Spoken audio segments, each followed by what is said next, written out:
দুনিয়াতে যত অদ্ভুত অদ্ভুত প্রশ্ন সব আপনি মুসা আলাইহিস সালামের মাথা থেকে পাবেন। বিভিন্ন বিষয়ে আল্লাহরে প্রশ্ন করতেন। সাইয়েদনা মুসা আলাইহিস সালাম আল্লাহরে বললেন, আল্লাহ আপনি আমার এমন একটা জিকির শিখাইয়া দেন যে জিকিরটার শব্দ আপনি আর আমি ছাড়া কেউ জানবে না।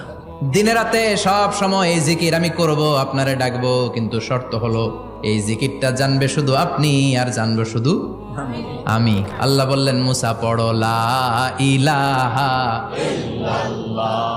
মুসা আলাইহিস সালাম কয়, মাবুদ এটা তো জাতীয় জিকির, সবাই জানে। আমি তো চাইছি এক্সেলেন্ট একটা জিকির, কারো কাছে নাই, শুধু আমি জানবো আর আমি পড়বো।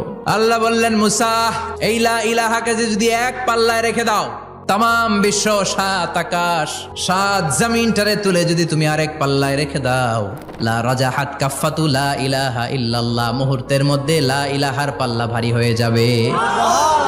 ও মুসা, তুমি যতই এক্সক্লুসিভ জিকির চাও, লা ইলাহার চেয়ে দামি জিকির আমার কাছে নাই।